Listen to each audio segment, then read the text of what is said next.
It's mid-July, middle of the NFL offseason. There's usually not much activity, but occasionally you'll see a contract extension or an even rare instance, a trade between two teams. That happened yesterday between the Patriots and the Bears. Who are some players on Seattle's roster that could be potential trade bait next month at the tail end of training camp in the preseason? Rob Rang and I are going to be breaking it down on our Wednesday edition of Locked On Seahawks. You are Locked On Seahawks, your daily Seattle Seahawks podcast. Part of the Locked On Podcast Network, your team every day.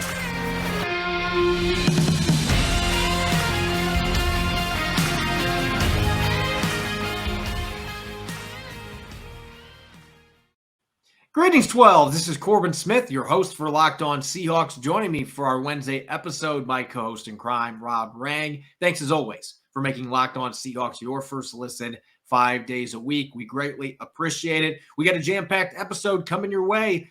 Day 2 of our ultimate Seahawks fantasy mock draft. We did our first 13 selections in yesterday's show. Today, we're going to have our last 12 picks, numbers 14 through 25, as we fill out our ultimate fantasy rosters, and we'll see who ends up having the better team. Too bad we won't be able to see them play on the field. Maybe on Madden. That's the one way we might be able to see these two teams face each other, but we're going to wrap up those rosters, and we're going to have a discussion about possible trade candidates for the Seahawks heading towards training camp and the preseason. Now for your lead story here on Locked On Seahawks.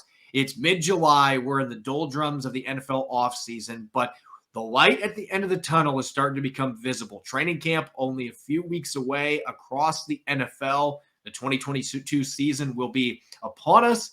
This time of year, there's usually not much activity, but you occasionally will see a contract extension, and once in a blue moon, you will see a trade this time of year. And that's what happened yesterday. The New England Patriots sending receiver N'Keal Harry, former first-round pick out of Arizona State, to the Chicago Bears for a 7th-round pick. Just did not work out for Harry in New England. He gets a fresh start in Chicago, catching passes from Justin Fields, see if he can turn his career around. You see trades like that occasionally this time of year, Rob, and that led you and I to discuss. Initially, we were going to take a look at, should the Seahawks have been in on N'Keal Harry? With the receiving depth they have, that move wouldn't have made any sense. But do the Seahawks have any players on their roster that may generate some trade interest this time next month when we're in the middle of training camp, the middle of the preseason? Are there some players out there that might pique the interest of other teams potentially to add to their roster for a late round draft pick? Yeah, I think that there is, going to be all kinds of speculation about players like DK Metcalf, but I think that would be, such a shocker that let's table that conversation, dig a little bit deeper with some of the players that are more likely to possibly be traded away from Seattle to acquire, like you said, Corbin, one of those late round selections. So we're looking at the positions of depth for the Seahawks. I would argue that safety, tight end, wide receiver, running back, those are really some of Seattle's deepest positions. So some of the players at those positions I think would be potential targets for NFL clubs that are calling John Schneider and saying, hey, we had an injury, or we have a concern here at one of these positions. What might we be able to, what would we have to give you to get a player like, say, maybe a Chris Carson, if he has some kind of injury waiver, a team was allowed to have their doctors check him out. Obviously, running back, there's such a glut of talent at that position. Safety, if you didn't have the salary and durability concerns of your two superstars, then I think that they might be possibilities. Marquise Blair, there might be another club out there that is also intrigued by him. At the wide receiver position, again, I think you're going to have a lot of teams that are going to be interested in Seattle's wide receivers, tight ends as well. Clearly, Seattle was so interested in bringing back Will Dissly, they gave him a contract that a lot of people thought was surprising. So there is some interest by others out there, at least perceived interest on Seattle's part by other clubs out there. So I think those are the positions that Seattle might be fielding some calls potentially of players that are currently on their roster. It's interesting you bring up the positions where Seattle has the greatest depth. Those are usually the positions where you see players get flipped in terms for draft picks. And the Seahawks have made a lot of trades at the end of August, early September. We saw it last year getting Sidney Jones in a trade from the Jaguars. A few years earlier, they got Brett Hundley as a backup quarterback, traded away a 6th-round pick.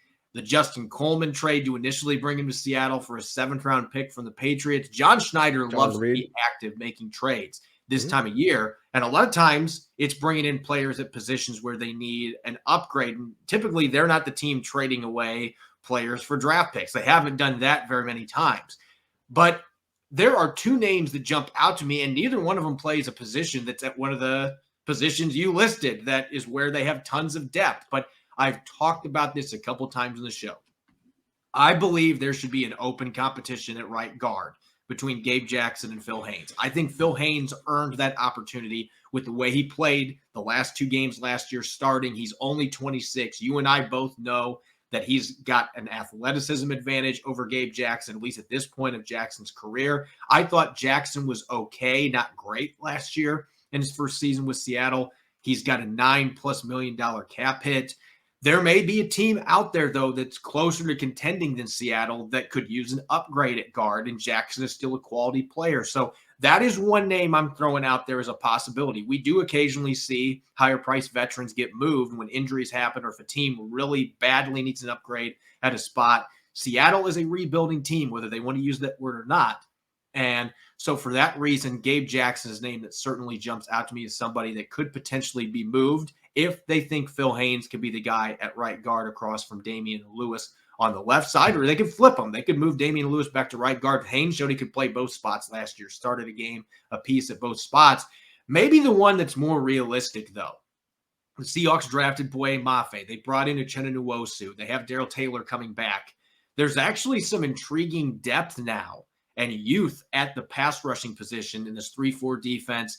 I mentioned earlier this week, Alton Robinson, maybe he can handle this scheme, but I do have some reservations about him playing that hybrid 3-4 outside linebacker position. I think he's more of a traditional 4-3 defensive end. Seattle will still run some 4-man fronts, and he could be one of that defensive ends in those sets. They could use him that way, but he might be a player that has more value at this point to another team, and he's only 24 years old. Young players are going to generate a lot more interest, especially this time of year when teams are trying to cut the number of players off their roster, not add particular players. But Robinson has athleticism. He's got a little bit of versatility to his game. He can defend the run. He is a every down defensive end. So I think that might be a player that you can fetch a 6th or 7th round pick for if you feel like he's expendable, if Tyreek Smith is able to show some things during camp, and it makes it that Robinson falls down the depth chart, you might be able to get something in return for him. So those are the kind of players. Ugo Amadi maybe being another one you could throw in there with his versatility. Younger players that still are on rookie contracts that teams can bring in for cheap. They might be willing to give up a 6th or 7th rounder, which Seattle, they like those late round picks. They have value, particularly with them being in a rebuilding stage. Yeah, I think those are 2 excellent names to consider there, Corbin, for all of the reasons that you provided. With Alton Robinson, again, just his potential fit in more of a 4-3 defense, the cheap contract, the youth that he offers, the fact that he starred at Syracuse, so all the way across the country. There's an awful lot of NFL teams that got a lot closer look at him than Seattle did, so he may have some interest. And then as you talked about, just the consistency, the durability, the reliability that is Gabe Jackson, that is going to have some appeal.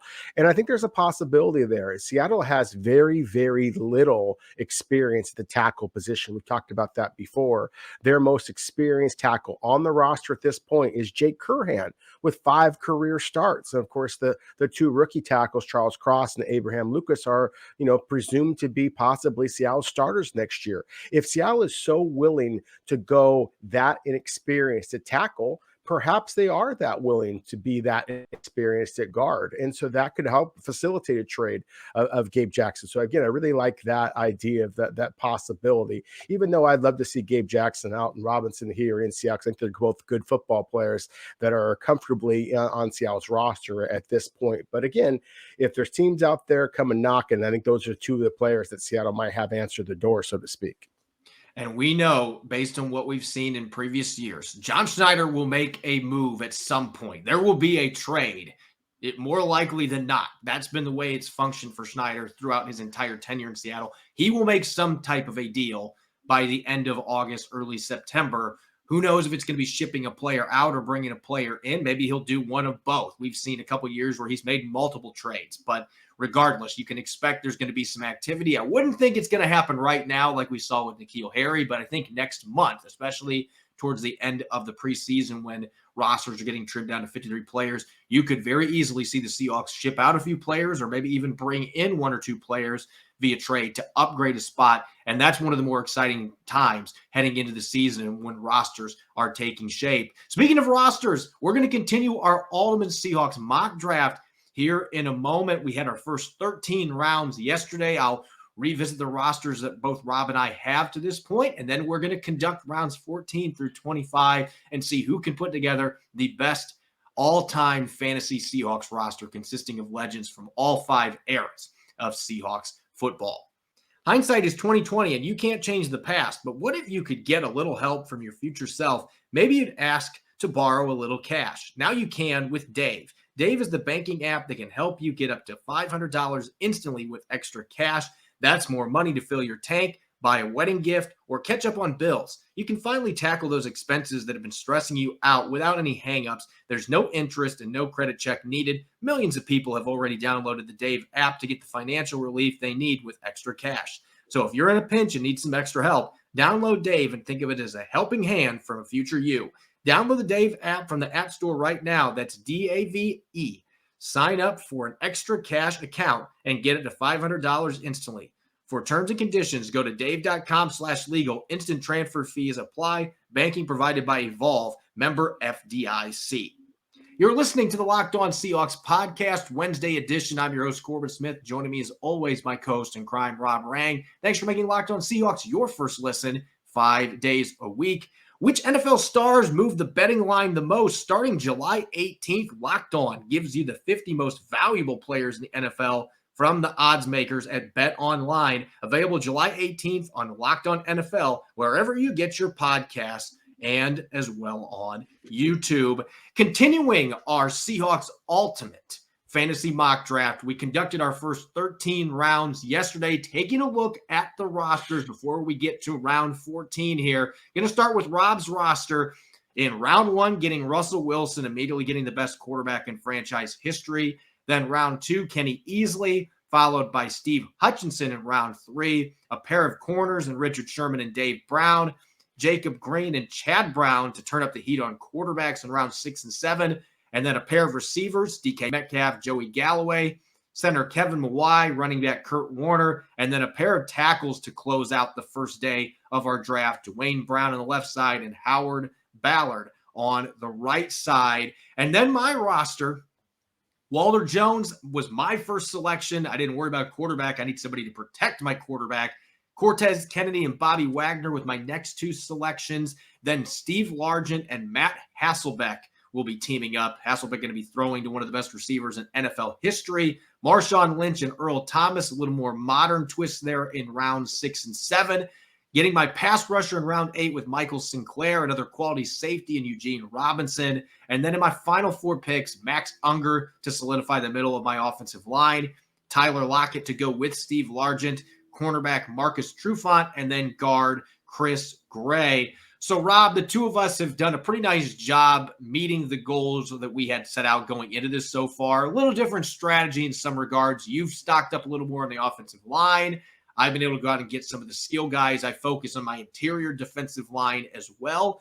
And so both rosters are taking shape, and now we have a chance to put some finishing touches on this going into our 14th round. And without further ado, it's my selection here to kick off the 14th round. And looking at the needs that I still have, I need a tight end, another guard, a right tackle. I could use another pass rusher, another corner, another linebacker, and of course, kickers and punters. I'm not going to be picking that at this stage.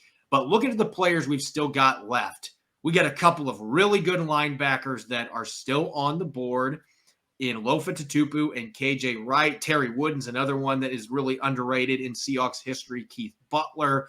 We've got a couple edge guys in Michael Bennett and Jeff Bryant that are still on the board as well.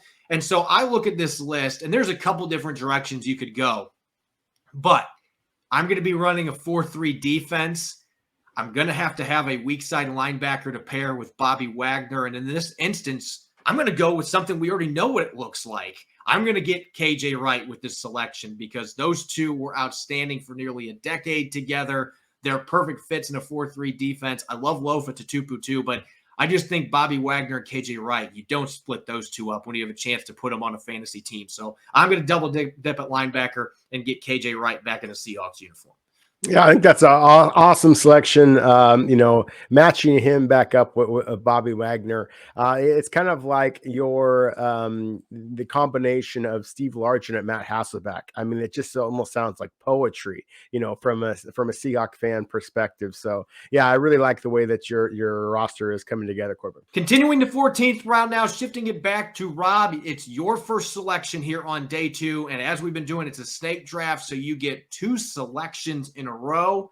Who are you going to go with to add to your roster? Corbin, I've been kind of thinking about this a little bit. I have the 2 pass rushers right now in Jacob Green and Chad Brown, and I really like the versatility that both of them offer. Jacob Green had experience in the 4-3 and 3-4, as did Chad Brown. They both just demonstrated their ability to kind of be hybrid defenders that kind of gives me an awful lot of creativity and freedom to kind of do whatever I want. And I'm going to try to take the team that I'm building here and apply it to today's modern era of football, because of course that's what our podcast listeners and viewers, and thank you very much for those of you who are out there, that's what you're focusing in on. And so I think that in today's era that you really have to have those versatile type of defensive linemen who are able to be penetrators and disruptors. I mean, we're seeing the way that Aaron Donald has obviously impacted, all of the NFL and Seattle specifically. And the closest thing I saw to Aaron Donald in the Seattle Seahawks uniform, and I know this is probably early in your rankings and in other people's opinions, but still, I just love what he brought to Seattle. And that would be the Hall of Famer John Randall. And so I've been using this double dip strategy the entire time, Corbin. I'm going to stick with it. I'm going to take my 2 defensive tackles. I'm going to go with one of the most dominant pass rushing defensive tackles the NFL has ever known, in John Randall. And then I'm going to pair him with one of the most underrated defensive tackles, in my opinion, when it comes to run stuffers. And that being a guy who started his career in Seattle and then wound up going to the Los Angeles Chargers, that being Brandon Mebane. And between the belly roll of Brandon Mebane and John Randall, is his theatrics with Seattle's the pass rush that I've already have here with Jacob Green and Chad Brown. Yeah, I'm excited about where this defense is headed. All right, I'm officially angry because that was going to be my next pick was John Randall. I was going to put him with Cortez Kennedy in the middle of my defensive line, but Rob making very smart picks here, loading up. And those are 2 contrasting styles of defensive tackles too. And so I think that would be a really fun defensive line to watch, especially when you've already got Jacob Green to go with them. So loading up on the defensive line. Now I get back-to-back selections, and looking at our board again, I already picked KJ Wright. We still got Lofa Tatupu there. I've got my linebackers covered. I could really use a bit more help along the defensive line. Like I said, I would have loved to put John Randall on that defensive line with Cortez Kennedy. But I'm going to go after a little different style defensive end here, because earlier I picked Michael Sinclair, who's a pin his ears back, get after the quarterback style pass rusher.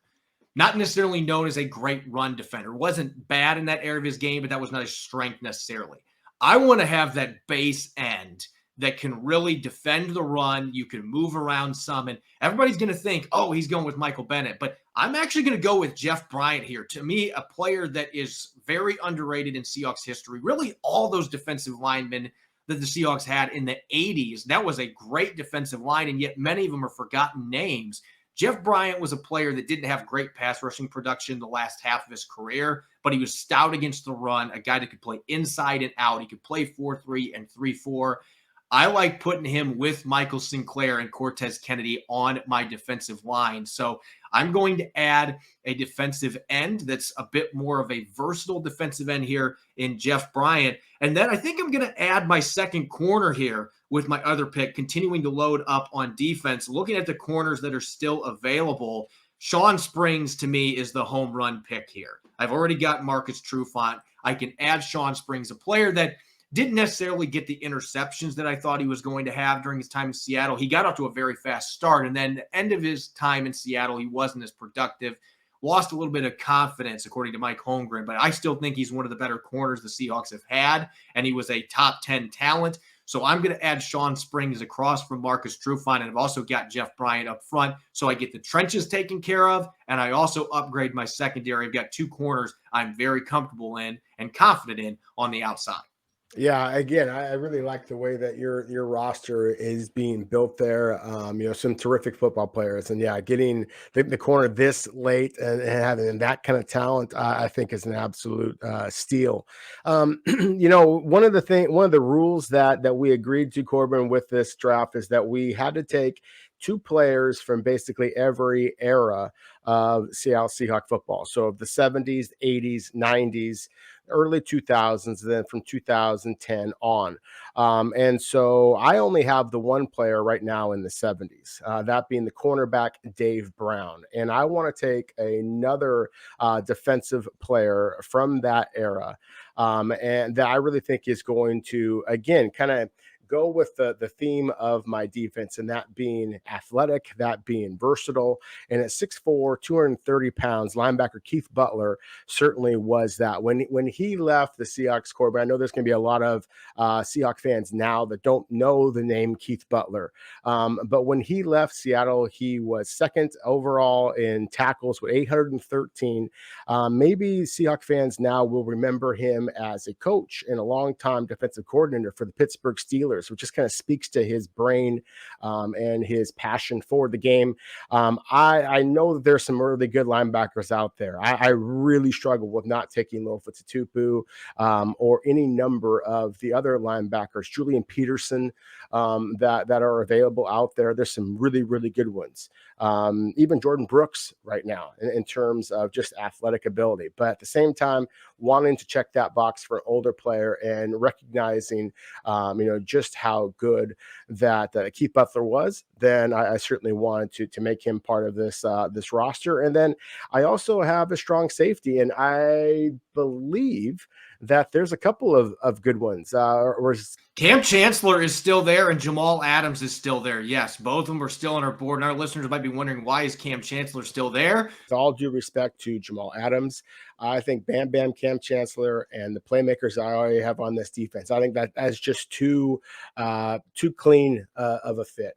And so that's going to be my selection again. The linebacker Keith Butler, and then Cam Chancellor as a steal, as he always was, to wrap up I believe, most of my defensive roster.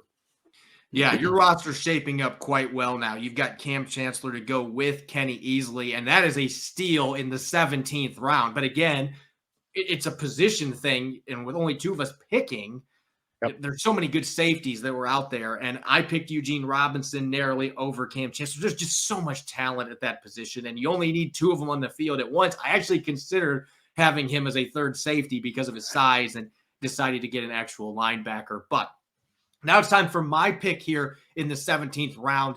We're going to be wrapping up this third segment here, and I've got two selections in a row. Looking at the roster, I just added another corner, another defensive end. I added another linebacker. That's what I've added to the mix so far. I've got a couple of wide receivers. I've got my quarterback. I've got my running back. I picked a pass rusher and two safeties, a center. I could use another guard on my offensive line, and I also could use another tackle at the right tackle position. Some might say that I'm reaching a little bit here with this pick, but you look at the players that are available at the offensive tackle position, there's not a lot of depth. Edwin Bailey is going to be my selection here with this pick, and he's not going to check off that 70s metric yet. I still need another player from the 70s. He came into the NFL in the early 1980s, but Edwin Bailey was such an exciting story, such an interesting one, because he became a starter on day one coming out of South Carolina State, tiny little South Carolina State. And then he lost his starting job to Reggie McKenzie for 2 years. Typically, that means, the guy is going to get phased out. He ended up becoming a starter into the 90s after that. You just don't see very many stories like that. And Edwin Bailey could move the pile, underrated athleticism. I think he was one of the underrated offensive linemen in the NFL during that time, and he was extremely durable on top of that. So I'm going to get Edwin Bailey to finish my interior offensive line. I've now got Bailey and Gray to go with Max Unger. I'm feeling pretty darn good about my interior offensive line. And I'm going to double up on the line here. And he's further down on our list because his career wasn't very long. But I'm going to get my 70s checked off now with Steve August, who was he was actually the first pick for the Seahawks in the first round. And August was very good his first couple years in the league, and then injuries ended up costing him, and he ended up retiring very early after only a handful of seasons. Could have been a very good NFL tackle if not for those injuries. And I like Steve August at that right tackle spot. I think he's a good fit. So I'm going to double up on the offensive line to get us through round 18. I'm going to get me Steve August, and I'm going to get Edwin Bailey as my 2 offensive linemen to finish up my line, which is now looking pretty darn good. It is looking pretty good. And I think, adding offensive linemen always makes sense. It's always going to keep the quarterback happy. Of course, when I'm drafting, I have to keep Russell Wilson happy. Otherwise, he might spout off and force a trade or something crazy. You never know.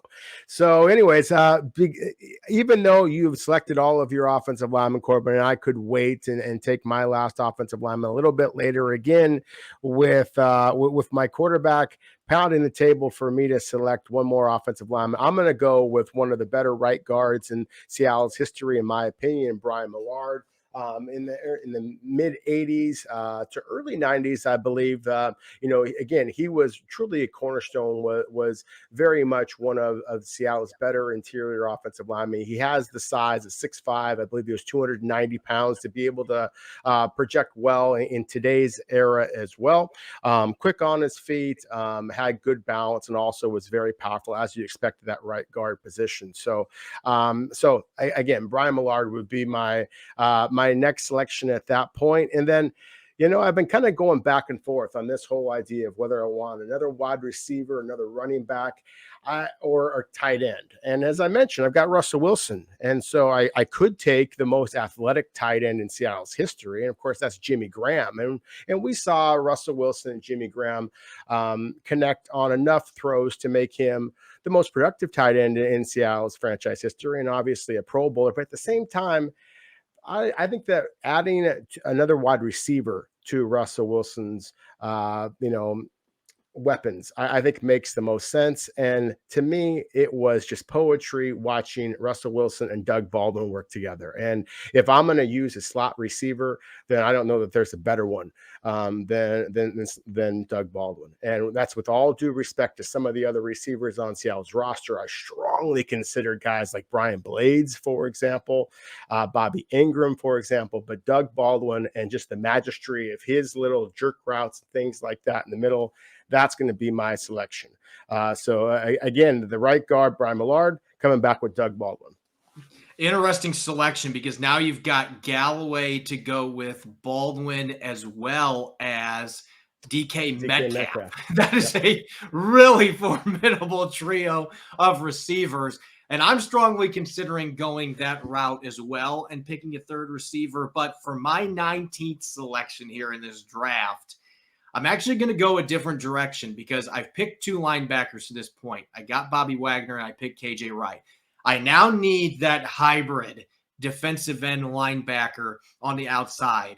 And I thought about Cliff Averill here, but I'm going to go with the guy that was dominating before Cliff Averill got here, a player that has played that Leo position and has also dropped back, and before an ACL tear, had 3 phenomenal seasons in Pete Carroll's defense, and that is Chris Clemens. I'm going to get Chris Clemens adding this defense. So now I've got Clemens to be my third linebacker, a hybrid rusher. I've got Michael Sinclair and Jeff Bryant as my 2 defensive ends. And then in the interior, I've got Kennedy. I still need to add one more body to the middle of that defensive line. But I'm feeling pretty darn good about my edge rush here. We've now entered the final stanza of our Seahawks Ultimate Mock Draft. Both Rob and I have made 19 selections. We've got 6 picks remaining, and this is going to be rapid fire with us getting towards the end. Both of us need specialists. We need kickers and punters, and we need to add a few more pieces to our roster. I'm back up with pick number 20 with our snake formatting here. I just picked in round 19.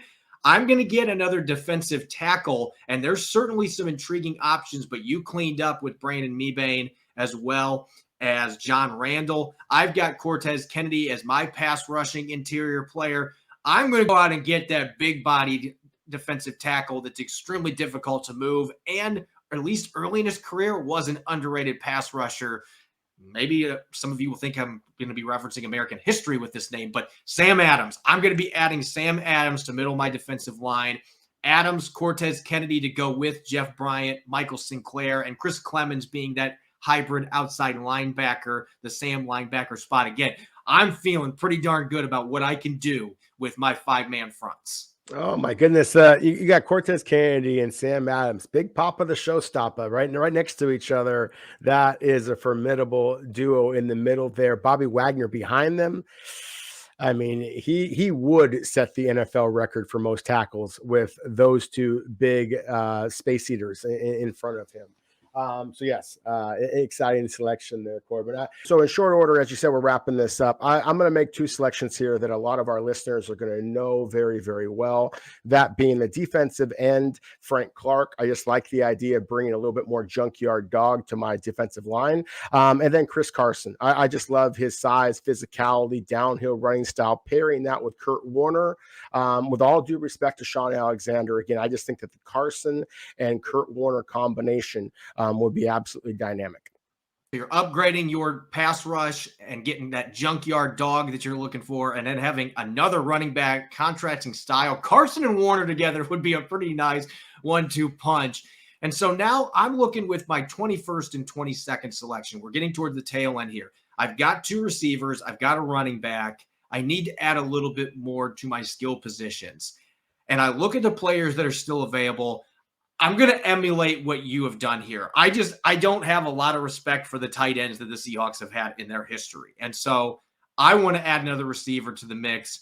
Brian Blades was a big-time talent, outstanding athlete, vertical threat that unfortunately had to try to catch passes from Rick Meyer, Kelly Stauffer, and quarterbacks of that caliber most of his career. And so we'll never really know how great he could have been if he played with a decent quarterback for most of his career. He was the heir apparent to Steve Largent and just never, he put up decent numbers, but considering the quarterbacks he had, he was a Hall of Fame caliber player, but just didn't have the opportunities to really show what he could do. But I think he's a big time talent, and adding him to a receiving core with Tyler Lockett and Steve Largent makes me feel pretty good about my offense. And then to round out my offense, I have one more skill position open. I could either get a tight end or a fullback. Everybody that listens to Locked On Seahawks knows where I stand on this. I'm getting my fullback, and I'm getting one that was Kyle Juszczyk before Kyle Juszczyk came into the league, and that is John L. Williams, a great blocker, but also a beast catching passes out of the backfield, a really stout runner between the tackles. It gives me a ton of flexibility. If I want to run fullback dives, I'm going to be darn good at it. He's going to be able to lead block. I can dump it off to him. He can run routes from the slot.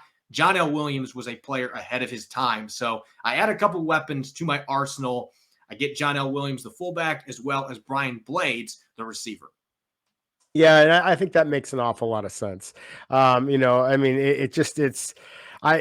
John L. Williams is one of those players, Corbin. I knew if I drafted him, I might start a fight, and so I just knew that he was one of those guys that you definitely wanted. And again, in the spirit of trying to draft a team that I think would compete in 2022, that's one of the reasons why I went with a 3 receiver, 2 running back look. We're just seeing the traditional, full service tight end kind of, go the way of the dinosaurs for a lot of NFL teams. And so that's, again, one of the reasons why Jimmy Graham or no other tight ends have been selected by us so far. That same kind of mentality is why I'm going to focus in on a nickel cornerback rather than taking another traditional offensive line or another traditional linebacker. I only have 2 linebackers that are going to wind up being on my team. And if I was going to take another traditional linebacker, I would take Lofa Tatupu. I would strongly consider the versatility of Julian Julian Peterson as well. But again, I already have that already with Chad Brown and Keith Butler. So I'm going to go with a defensive back. And to me, one of the best nickel corners that I've ever seen. And he played a lot on the outside for Seattle and Pittsburgh. But I really loved his game inside. I think that he could have been a superstar. And that's Willie Williams. And a lot of people may not remember Willie Williams, but look him up and the success that he had in Seattle and in Pittsburgh. I believe it was 15, 16 seasons in the NFL as a starter at the cornerback position. I mean, that you just don't see that. And his size, his tenacity, his playmaking ability. I really think that he would round out my my secondary, which again, of course, already has two of the absolute best in Richard Sherman and of course Dave Brown, the outside. Then going on from my nickel cornerback, I'm just going to quickly move on to kicker. And Seattle has a good history at the kicker position, kind of like safety and edge rush. We talked about that a little bit before, Corbin, but there is no kicker in Seattle's history that I felt was more automatic at times than Stephen Hauschka.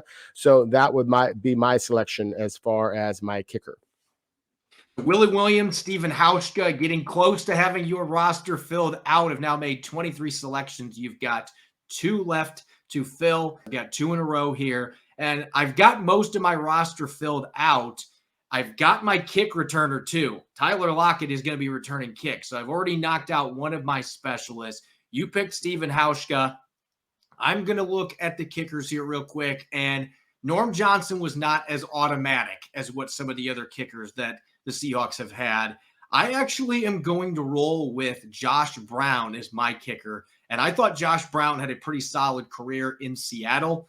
I would have picked Hauschka first, but Josh Brown is going to be my selection. And I'm actually going to double up on my special teamers right now, get them out of the way, because you can have John Ryan if you want. I got to have Michael Dixon. I need some big balls on my fantasy team. So I'm going to be bringing Michael Dixon into punt. So I'm going to double up here with my 23rd and 24th selections and going to go out and get myself Josh Brown and Michael Dixon.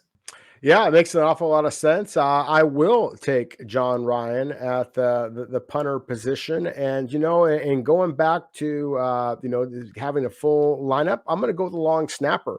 And I'm going to go with one of the great long snappers and names in Seattle Seahawks history, and Trey Junkin.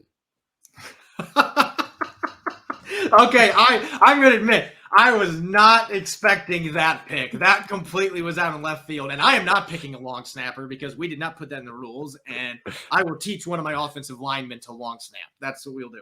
So I'm not going to go there. I've got this extra roster spot that I can play with because one of my receivers is going to be the kick returner. And so I'm going to pick my tight end now here with pick number 25. And who better to finish off with than Zach Miller?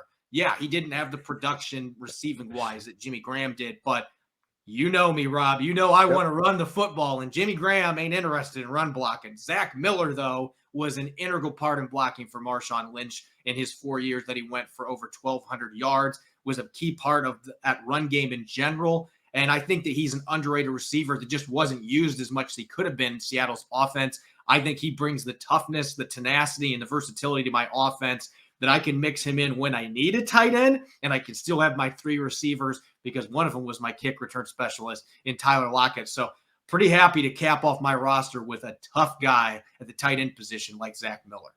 Oh, yeah, no question about it. And I kind of consider doing something like that as well because, of course, I have Galloway and, a lot of Galloway's value was what he brought at the returner position as well.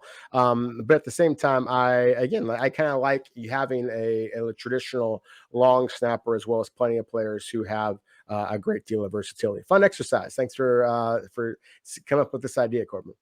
Yeah, it was a lot of fun. And looking at the rosters, going to post them here up for our listeners that are watching on YouTube as well. You can check out Rob's roster here. Some of the headlines: Russell Wilson, Kenny Easley. You've got Steve Hutchinson, Richard Sherman, Dave Brown. He's got Jacob Green, Chad Brown, DK Metcalf, Joey Galloway, Kurt Warner, Kevin Y in the middle, Dwayne Brown, Howard Ballard, John Randall, Brandon Meebane. That is a monster defensive line there to try to run against, and they're going to get some pass rush too. Keith Butler, Cam Chancellor, Brian Millard, Doug Baldwin, Chris Carson, Frank Clark, Willie Williams, Steve Hauschka, John Ryan, and I still can't believe this. Trey Junkin, the long snapper, to cap off Rob's roster. As for mine, Walter Jones, Cortez Kennedy, Bobby Wagner, Steve Largent, Matt Hasselbeck, Marshawn Lynch. Got Earl Thomas, Michael Sinclair, Eugene Robinson, Max Unger, Tyler Lockett, Marcus Trufant, Chris Gray, KJ Wright, Jeff Bryant, Sean Springs, Edwin Bailey, Steve August, Sam Adams, Brian Blades, John L. Williams, Josh Brown, Michael Dixon, and closing things off with Zach Miller. Our listeners that are watching on YouTube, or if you are listening on Apple Podcasts, Google Podcasts, Spotify, let us know in the comments section or on social media which roster you prefer, mine or Rob's. Make sure to check out those rosters on the graphics and let us know which one you think would win a head-to-head matchup. This was a really fun exercise for us the last couple of days. As always, you can follow me on Twitter, Corbin Smith NFL. You can follow Rob at Rob Rang. Make sure to check out Locked On Seahawks on Apple Podcasts, Google Podcasts, Spotify, and streaming 5 days a week on YouTube. Coming up on tomorrow's episode, I'm going to be riding solo, going to be answering your questions in our weekly mailbag segment, plus comparing the Seahawks offensive position groups to the rest of the NFC West. You won't want to miss it. Enjoy the rest of your Wednesday. Thanks for listening. Go Hawks.